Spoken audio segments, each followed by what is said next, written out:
Welcome to the Full of Tracy Money Audio Commentary. This is Owen Tracy recording, and it is 3:34 p.m. that is Central Time. Today is March 7th, and today being Friday, it's the big picture, long-term audio and video for the various different asset classes. Well, I thought this was a particularly interesting chart that Bob Prince from Bridgewater put out earlier this week. It shows the rolling performance of any 15-year consecutive period since 1970. So, over the last 55 years, there have been good years and bad years, but the rolling performance between 2010 and 2024 has been the best 15-year period in the last 50 years. So it does beg the question, is this time really different? Well, there are certainly aspects to the last 15 years that have been different. We know, for example, that we've had quantitative easing, and that both increased the volume of cash around the world by orders of magnitude, as well as created a massive asset appreciation environment where the price of lots of different asset classes went up together.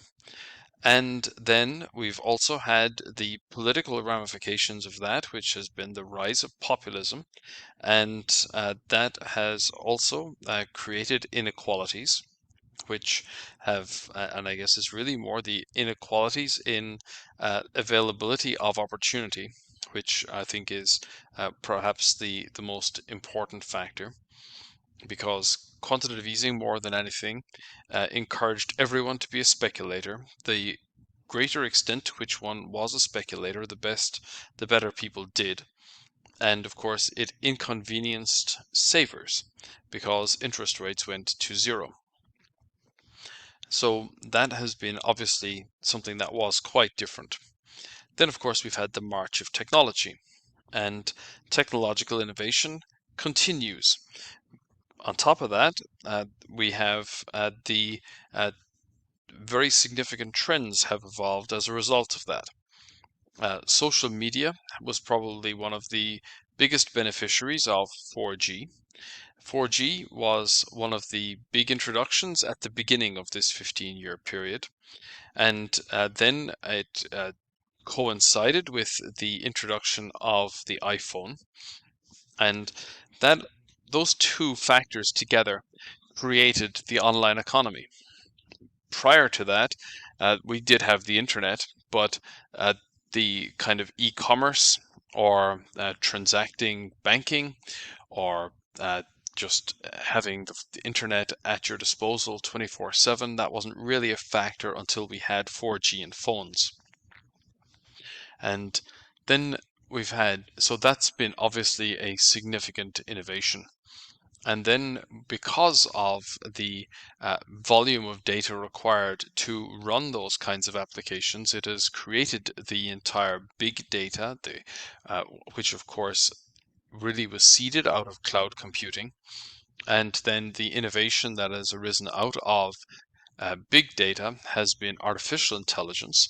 And that has certainly captured the imaginations of investors all over the world over the last 18 months. That also is different.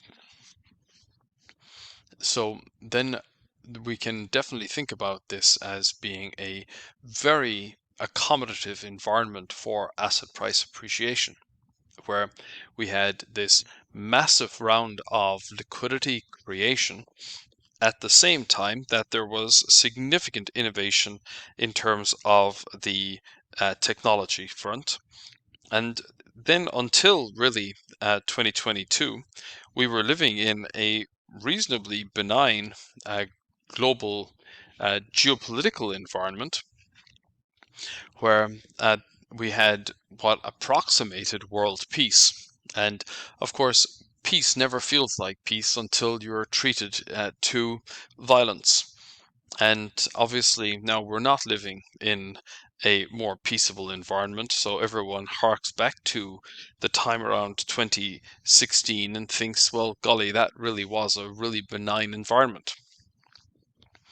So now let's think about, well, where do we go from here? I think that's really where the focus of attention is